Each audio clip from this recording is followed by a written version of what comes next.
So in the future, and I'm talking about my generation, I'm 29 years old. I'm willing to say, you know what?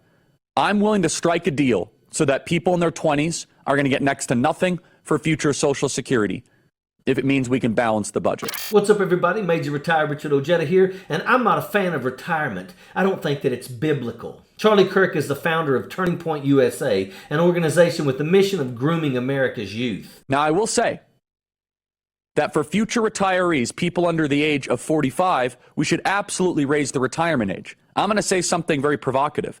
I'm not a fan of retirement. I don't think retirement is biblical. I think that if you retire, you should always be doing something. Not to say that you can't slow down, but you should be helping people, part-time work. You should be helping with the grandkids, volunteering.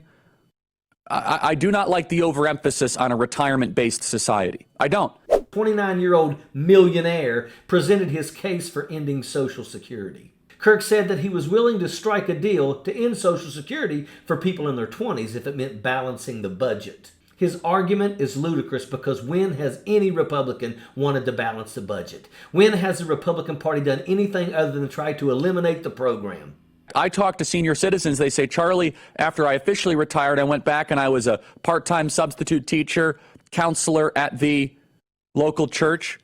And so I challenge this idea of retirement altogether. People are living longer. Are they doing more with their 70s or 80s? Some yes, some not so much. But you say, Charlie, I'm just going to retire and I'm just going to go golf. I think what a waste of the gifts that God has given you. What a waste of the wisdom that you have been given just to kind of just watch TV and to golf. Social Security does not affect the budget. It's funded by taxpayers. This is always the same lie that the GOP comes up with when they try to convince the undereducated that they don't need a retirement program. Charlie Kirk's net worth is $27 million.